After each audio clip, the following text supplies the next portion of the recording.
sort of told my story. Oh, good. Okay. He sort of told my story in a different way. I have two very similar lessons from social media, but a much different example. And the main lesson is how wonderful social media is, how amazing it is, how it can connect people through time and space and lifetimes, and also it stays there forever and ever and ever. So take that, rewind it back, and I will take you back to 1993 when my parents got divorced. We were one of the first people to have a computer. It wasn't 1993, it was earlier. In 1993, I was about, I guess, 19. So we got a computer when I was 12. As soon as it was on the internet, my mother was on the internet. She was on Prodigy when there was Prodigy. She used America Online when it was America Online.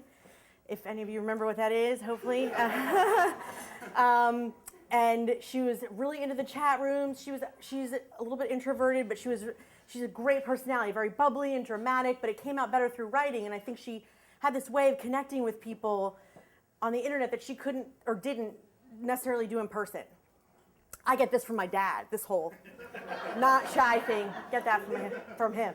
So my parents were divorced in 1993, and my mother was the one that kicked him out. And they were in a very tight group of friends, and they all thought she was nuts. What are you gonna do? How could you throw him out? But you know that saying, like, you'd rather be married or would you rather be right? Like, she would rather be right. She's not into being married. So she threw him out, and she was on the computer a lot. She started dating men a lot, and everyone was like, they're gonna kill you in your sleep. Like, what are you doing? Don't date men on the internet. And actually, she did find a man, finally, who she said was like a cowboy. He was a schmuck from Alabama who basically left his family, went out for a pack of cigarettes, and drove on up to Maryland to live with my mother. And there you go, I have a stepfather. Right on. So, she was a great mom. She was an amazing mom. She was a great cook. She was really funny. And, she got married, and then I got married, and then I got divorced, and I was about to get married again. Now we're fast forwarding, lots of time, to 2004, when she was diagnosed with cancer, stage 4. And we couldn't figure out what kind. That's all I knew. It was in August. I was supposed to get married Halloween. It's 2004.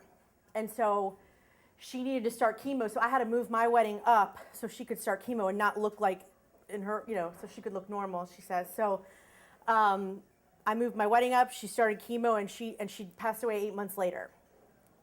And I was devastated. She was my best friend, but also, like, I'm a terrible mother. Like, I have no domestic skills whatsoever. I can't cook, I can't clean, I don't like kids. I have two, right? So I would call her all the time, like, he is driving me, like, my son's driving me crazy, my daughter, she likes to wear Band-Aids all the time, like, I don't know what to do.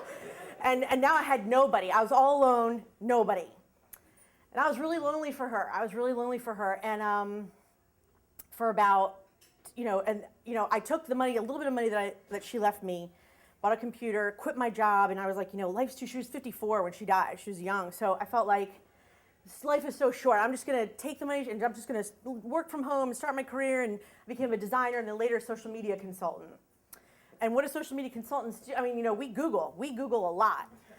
And I was lonely for her one day, and I thought, you know what? I'm going to Google her email address, and maybe I'll find something interesting about. I learned a lot about my mother from Googling, because back then we didn't have Facebook and YouTube and stuff that you could break down. We had forums, and we were just starting to have, like, Amazon reviews. That was really Prodigy was the beginning of social media because you could talk to people, but the definition I looked up of social media is user-generated content. And chat rooms aren't really content, but forums and reviews are. So the first thing that comes up is a bookmarked list on all recipes, 75 recipes that she had bookmarked. And first I thought, she doesn't know how to do that on her own? I can't believe it. Like, what a fraud she was, wow.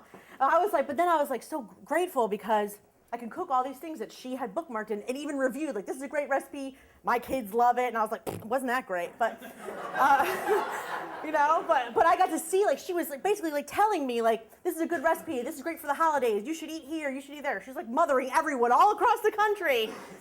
And then I saw she was a beader. She liked to do crafts and stuff. So she was posting in all kinds of forums about all the different beads she found, and she got really close with those people. And so it turns out that when I started bookmarking the things that she had chronicled from diagnosis to death, every appointment she had at the doctor, every diagnosis, she was misdiagnosed 4 times. I didn't know. I had no idea. She wasn't telling me any of that. We lived 2 hours apart.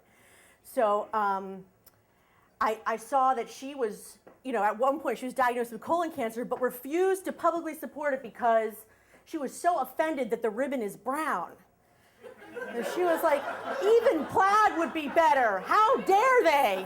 How dare they? I'm never wearing that.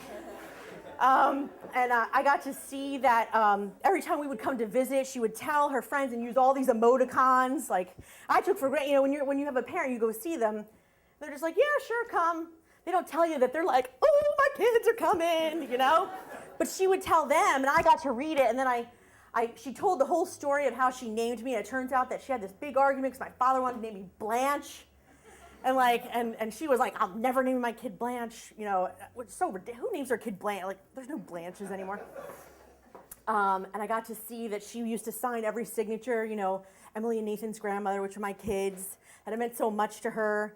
And I got to see her mothering other people.